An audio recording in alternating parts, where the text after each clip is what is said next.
एक बार महात्मा गांधी भी संघ के कैंप में गए। 25 दिसंबर 1934 को महात्मा गांधी वर्धा में आरएसएस के कैंप में गए थे। वहां आरएसएस के नेता अप्पाजी जोशी ने महात्मा गांधी को पूरा कैंप घुमाया। गांधी जी वर्धा कैंप के आयोजन की प्लानिंग को लेकर हैरान थे। उन्हें तब और हैरानी हुई जब उन्होंने देखा कि स्वयंसेवक बिना किसी जाति या अन्य भेदभाव के एक साथ काम कर रहे हैं। पूछताछ पर स्वयंसेवकों ने गांधी जी को बताया कि यहां ब्राह्मण, मराठा या अन्य वर्गों में कोई भेद ही नहीं है। गांधी जी को बताया गया कि कई स्वयंसेवक तो एक दूसरे की जाति जानते भी नहीं है, ना ही उन्हें इसमें कोई दिलचस्पी है। गांधी जी इस बात से हैरान रह गए कि भाई ये कैसे हो रहा है। उन्होंने अप्पाजी जोशी से पूछा कि आपने ऐसा कैसे कर दिया?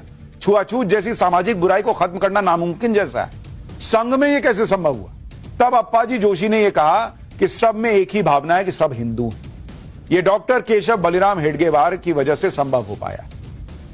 आरएसएस ने अपने 100 साल के इतिहास में जब जब देश पर संकट आया, उन आरएसएस ने और उसके स्वयंसेवकों ने कोई परवाह किए बिना देश की सेवा की। देश के बंटवारे के बाद जब बड़े पैमाने पर सांप्रदायिक हिंसा हो रही थी, तो पाकिस्तान से आए शरणार्थियों के लिए आरएसएस ने 3000 राहत कैंप लगाए थे। 1954 में दादरा नगर हवेली जब पुर्तगालियों के कब्जे से आजाद हुआ, तो इसमें आरएसएस का लीड रोल था।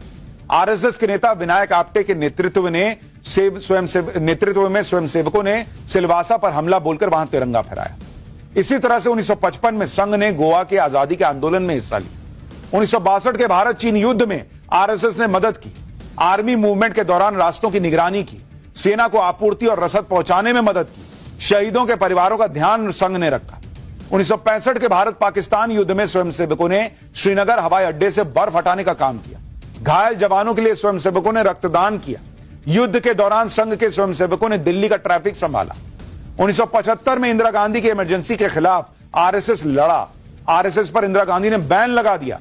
हजारों स्वयंसेवकों को गिरफ्तार कर लिया गया था। संघ के स्वयंसेवकों ने अंडरग्राउंड रहकर काम किया।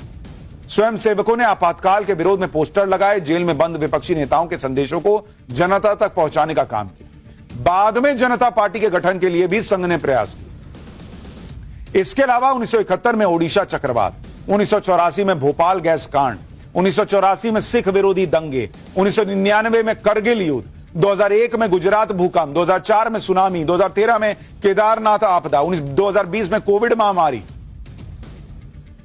इन सारी आपदाओं के बाद राहत बचाव के कार्य में संघ ने बड़ी भूमिका निभाई।